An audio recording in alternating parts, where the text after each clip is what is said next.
ये हमारा कदम धर्म की ओर जा रहा है। एक एक कदम जो हम बढ़ते जा रहे हैं धर्म की ओर अग्रसर होते जा रहे हैं। और दुनिया में अधर्म भी बहुत है। हमने कल भी चर्चा की थी कि विधर्मी लोग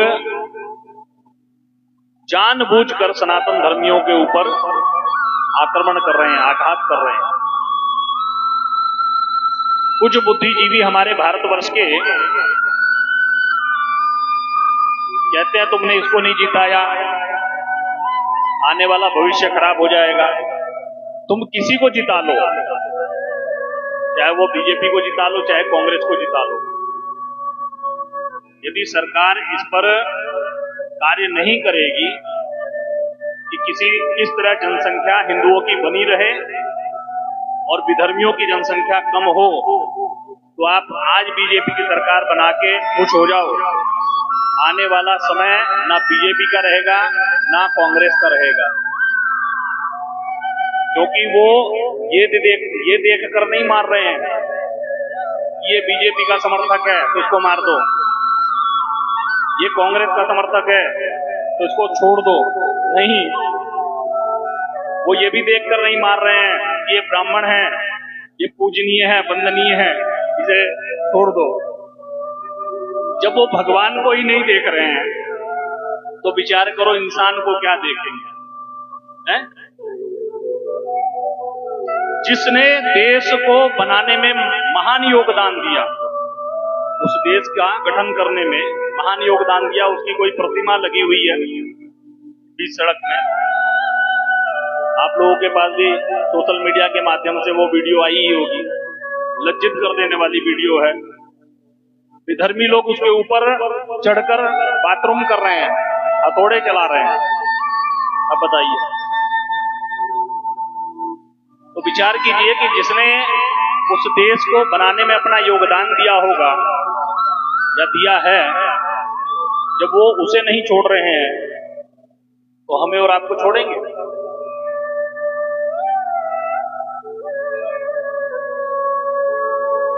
आने वाले समय में ना वो ये देखेंगे कि ये बीजेपी का है और ये ना ही ये देखेंगे कि ये कांग्रेस का है या वामपंथी समर्थक है। केवल ये देखेंगे कि ये काफिर है, ये हिंदू है, इसे मार देना चाहिए। और आज हम लोग खुश होते हैं, अरे तुमने बीजेपी के सांसद को हरा दिया इसलिए ऐसा हो गया। नहीं, आज आप चाहे जितना जोर लगा लो, अरे बीजेपी है तो क्या बीजेपी ने सबका विकास सबका साथ का नारा नहीं दिया? उसने भी तो सबका साथ सबका विकास का नारा दिया ही है। यही रामपुर जिला है बरेली के पास, वहीं की घटना है। एक गांव में 350 अगर घर है ना, 350 में से लगभग सबको प्रधानमंत्री आवास योजना के अंतर्गत मकान मिले हैं और सब मुसलमान हैं। एक ने भी बीजेपी को वोट नहीं दिया। अब बताओ, एक ने भी।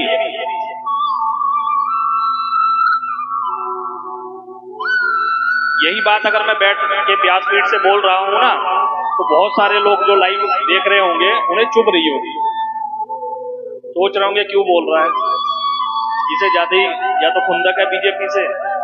पर असलियत यह है कि ना मैं बीजेपी का हूं ना मैं कांग्रेस का हूं, मैं किसी पार्टी का नहीं हूं। सबसे पहले मैं सनातनी हूं, मैं हिंदू हूं। जो सनातन धर्म की रक्षा के लिए बात उठाएगा, बात करेगा, मैं उसके साथ खड़ा हूं। अगर मेरे घर पर आक्रमण होगा तो सबसे पहले हथियार मुझे उठाना पड़ेगा, मेरे बच्चों को हथियार उठाना पड़ेगा, उसके बाद ना कोई रक्षा करने आएगा।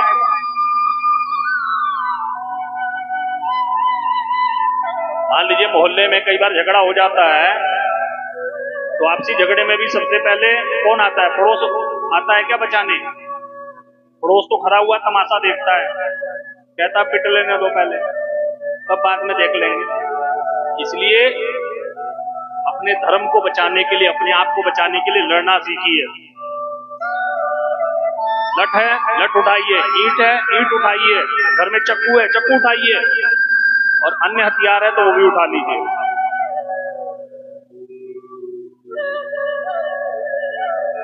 ना हो, अरे कम से कम लाठी तो प्रत्येक हिंदू रखता ही है।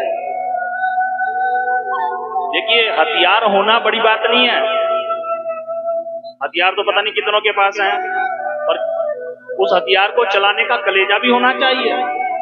हाँ जी, ऐसे ऐसे देखे मैंने कि हथियार खड़े हैं लेके, और उसके बाद भी वो हथियार को चला नहीं पाया है, और दूसरे ने एक थप्पड़ दिया है तो नीचे गिर गया है। हथियार से व्यक्ति मर्द नहीं हो जाता, हथियार से व्यक्ति लड़ाकू नहीं हो जाता। हथियार केवल आपको आत्मबल प्रदान करता है, और उससे बड़ा आत्मबल आपका स्वयं का है कि मैं लड़ूंगा और लड़ के मरूंगा। हमारे सनातन धर्मी आपस में ऐसी खिचड़ी पकाते हैं कि एक दूसरे को आपस में उलझा देंगे, उसके बाद फैसला कराने जाएंगे तो उसमें भी कमीशन खाने लगेंगे। अभी तो हम चिल्ला रहे हैं ना, जाति जाति मत करो। अरे सरकारी जाति पूछती है हमसे, तो पूछती है कि नहीं पूछती है? तो सबसे पहले हमें ये आवाज उठानी पड़ेगी कि सरकार जाति बिल्कुल समाप्त करे। जाति समाप्त सरकार कर देगी तो अपने आप ही जाति समाप्त हो जाएगी। सरकार यदि जाति समाप्त कर दे, पर फिर वही बात आ जाती है कि कुछ हमारे हिंदू भाई लालच के चक्कर में कि आरक्षण मिलेगा। कब तक आरक्षण लोगे? जिस दिन मारे जाओगे उस दिन वो आएंगे कहने, अरे तुम तो आरक्षित हो, तुम्हें छोड़ देते हैं। नहीं छोड़ेंगे।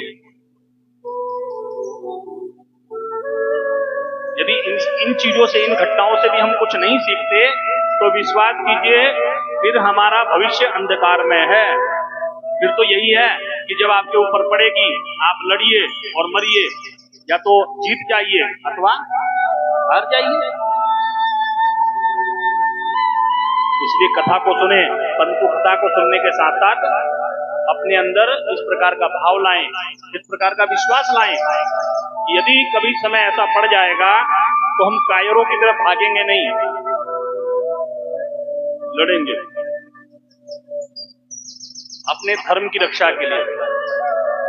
मैं तो वीडियो देख रहा था, पुजारी लोग मूर्तियों को उठा उठा के कहीं और ले जा रहे हैं। अरे सबसे पहले तो तुम लड़ जाओ।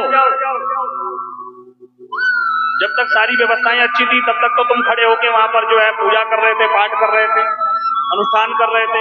और जब आज विपत्ति आई है, उन मूर्तियों को तोड़ा जा रहा है, तो तुम दुम दबा के भाग रहे हो।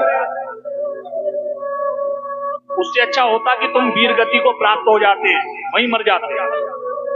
उसके बाद अगर कोई मूर्तियों को खंडित कर दे तो कम से कम तुम्हें दोष तो नहीं लगेगा। इस मंदिर की व्यवस्था मेरे हाथ में है, देखरेख मेरे हाथ में है, और यदि कोई विधर्मी आके घुस के मेरे सामने मूर्तियों को खंडित करने लगे और मैं उसको जान से ना मारूं, इस डर से कि कहीं मैं जेल ना चला जाऊंगा, कम से कम भगवान की नजर में मैं कायर तो नहीं कहलाऊंगा। वो ये तो नहीं कहें, सोचेंगे कि ये मेरा भक्त था, इससे बढ़िया तो ऐसे भक्त ना हो, ज्यादा अच्छा है। प्रेम से बोली शंकर भगवान की जय, उमापति महादेव की जय।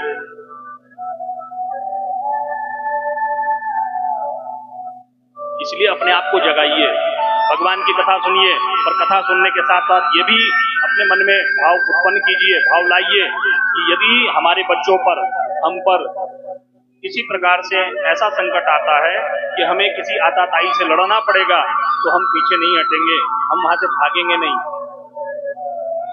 बस केवल एक विचार करेंगे कि मर जाएंगे अथवा मार देंगे। क्योंकि इतनी हिम्मत आ जाए ना अगर आपके अंदर, बहुत सारे लोग तो डर के भाग जाते हैं। बहुत सारे व्यक्ति कब डराता है? जब दूसरा व्यक्ति डरता हो। एक बार को आप हिंसक जीव शेर है ना, अगर शेर के आगे भी इस तरह खड़े हो जाएंगे ना दहाड़ते हुए, तो विश्वास कीजिए शेर भी आपके ऊपर झपट्टा नहीं मारेगा। और वही अगर आप डर गए तो पहले ही मर गए।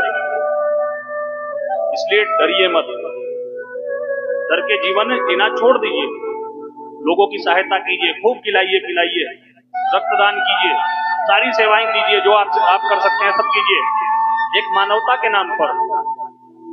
परंतु बात अगर धर्म पे आ जाए, हमारे हिंदुओं पर आ जाए, तो वहां फिर जात पात को भूल जाइए और एक होकर लड़िए। ये हमारी कथाएं हमें सिखाती हैं और यही हमें सीखना चाहिए।